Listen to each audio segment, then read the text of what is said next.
words of a wise man, reflecting on a biblical proverb from Solomon and talking about it.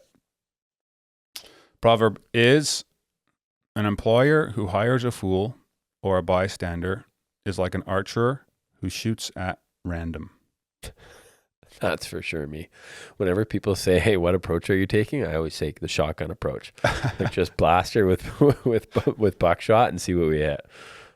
My wife gets really frustrated. She's like, you need to get more focused. You know that's how I am, right? Yeah, but on like what kind of thing? On hiring too? On everything. Maybe not hiring, no. But like even like generosity or donations, like just last minute, just give or just totally off the cuff, just like not enough, like obviously good intent behind it, but you know, just you pray afterwards that it gets blessed rather than beforehand who you should give to. Or just even who to give to. Like we have finite resources, and the Lord kind of calls us to like use our money, you know, steward our money well. Most of us just aren't generous enough, period. So don't be too worried about who you're giving to. It's easy. The hard issue for most people listening to this is you're just clinging tightly to your money because you don't feel like you have enough, which is fair. But I mean, I would challenge that. Yes. But I think on the front of like shooting like an archer anywhere. What was the first part? Read it. An employer who hires a fool or a bystander is like an archer who shoots at a random. I thought it was neat, again, that like there's such practical proverbs, or even like just business owners and stuff like that. Like when you're hiring, be intentional. Yeah. So like one of the best things I ever heard, I used to be on a committee for Farm Credit Canada because I was a young farmer, and I got picked to be on this committee. So we'd meet with the CEO of Farm Credit in Ottawa. And one of the things he said was to hire slowly and fire quickly. And in that same meeting, he said, if you've even thought that you should fire somebody, you probably should have fired them a long time ago, as a general rule. And I think that we're people pleasers. We don't know who we're going to replace them with. We think people are not replaceable. Everybody's replaceable. Yeah. And sometimes even if they're not hardly feel replaceable, just to shake up in your business healthier, that's kind of the direction you're supposed to go. I've heard some companies actually saying to the managers that need to hire, if that person needs to get fired down the road, you're fired too. You're not fired too, but like you need to get written up because you either hired badly or you managed badly, and they put the responsibility on the manager. And I think that's really powerful as well and I think that's real leadership. You know, like it's just like you're owning it, like it's you're taking responsibility. So I really believe in that proverb, and I would say to some degree it handicaps me because I feel like incapable of almost, now this is just my personality anyways, the Beekman trait, like can't make a decision to save my life, but like I do feel like in those moments with a person, I'm so worried about hiring the wrong person. I'm like, okay, now we don't have anybody. And I've had this a few times, and then I end up panicking because, hey, we got nobody, we got to fill it.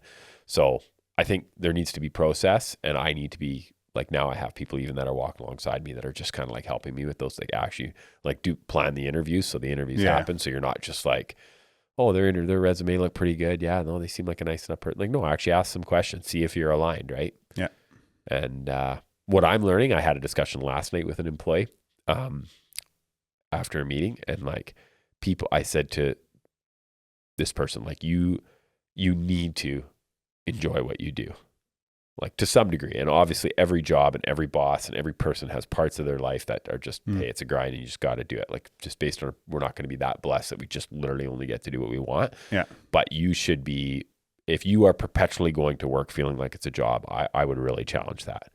You know, I think that most people can find something that they're good at, that they like doing. And I think fear holds people back. They're so fearful of or money, or needing the check. They have a job where they're making really good money. Yeah. I would blow that right up. I just think, boy, life is short. And if you want to really be a blessing to others and be blessed yourself, I feel like you need to be in an environment where you are doing what you, and I mean, I never feel like I work a day in my life, which is a bit of a problem, my wife would say.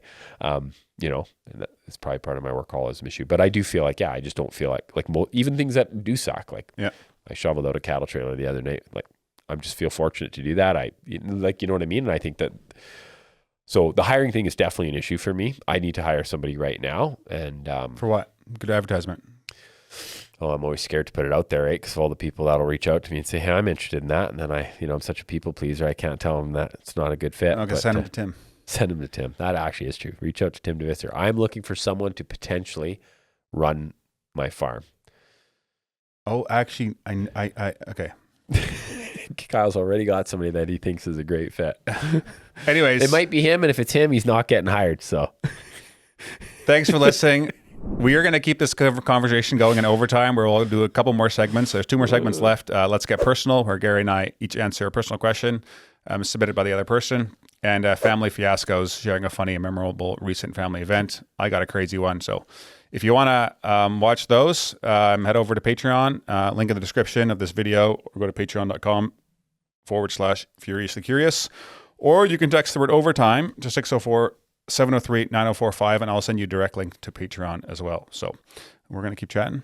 Thanks for listening. Have a great week. Hey guys, if you enjoyed that episode and were blessed by it, would you be willing to support the show? That would help a lot in creating more content, improving the quality of the content, putting the production value. Hey guys, if you enjoyed that episode and were blessed by it, would you be willing to support the show? That would help. If you're interested in doing that, you can click more content, improving the quality of the content. You can also subscribe to the podcast. Hey guys, if you enjoyed that episode and were blessed by it, would you be willing to support the show?